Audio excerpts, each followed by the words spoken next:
đang sửa sai của mà ôn ở kia này người đâyจะមានប្រភេទឧបឡោសាប់ឡានយកមកបង្ហាញចឹងសម្រាប់ពុកម៉ែបងប្អូនយើងត្រូវការអីវ៉ាន់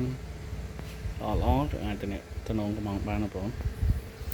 មានប្រភេទសាប់ DM ពីតកន្លះបងប្អូនមេដៃចន់តម្លៃវាមកគូ50រៀលបងប្អូនព្រីសេវាហើយក៏មានអង្គុយនេះមកគូ10រៀលព្រីសេវាដូចគ្នាបងប្អូននេះមកគូ30បងប្អូននេះធំហើយក៏មានអំភ្លី Blue Wave 1000 វ៉ាតបងប្អូន 1000 វ៉ាតនេះគឺយើងអាចលាបវាយសាប់ក៏បានបងប្អូនវាយសាប់3ទឹកមួយក្របបានឬមួយក៏2ទឹកកន្លះអានេះយើងលេងបានតែមួយក្របទេឬមួយក៏យើងអាចយកទៅលេង solo បងប្អូនប្រភេទនេះអាចលេង solo បាន4ក្រប2ទឹកសម្លេងវាព្រោះបងប្អូនចូលបងប្អូនយើងត្រូវការប្រភេទឧបឡោប្រភេទអំភ្លីដែលមានសម្លេងព្រោះហើយសាប់សម្លេងល្អខ្លាំងអាចទំនាក់ទំនងមកបានបង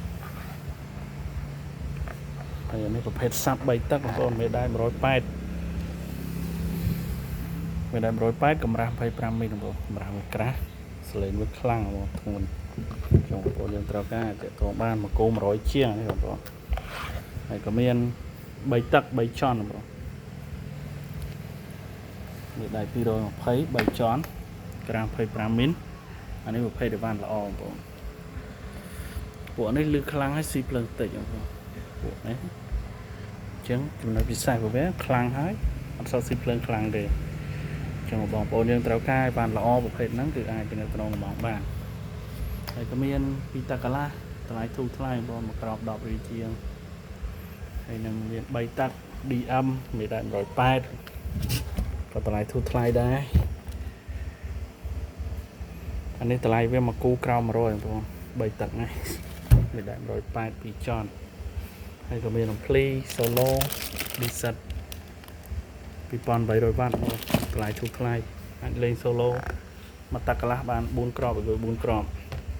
ហើយក៏មាន pre DM តម្លៃវា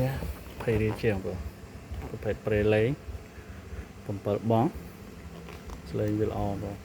ហើយក៏មានអំភ្លីផ្សេងៗទៀតច្រើនបងចឹងសម្រាប់ពុកម៉ែបងប្អូនយើងត្រូវការប្រភេទអំភ្លីប្រភេទសាប់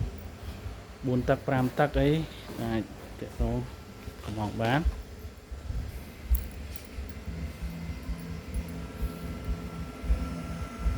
មាន switching 100 ស៊ីន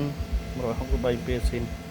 163នេះយើងអាចរត់បាន3ទឹក4ទឹកហើយរត់បានមួយគូអានោះក៏អាចរត់បាន3ទឹកបានមួយគូដែរបងហើយក៏មានប្រភេទឧបឡោផ្សេងៗទៀតនៅខាងក្នុងបានបង្ហាញបងប្អូនទេចាំបងប្អូនយើងត្រូវការកំងបានវីដេអូនេះមានតែប៉ុណ្្នេះទេសូមអរគុណពុកម៉ែបងប្អូនអរគ្នា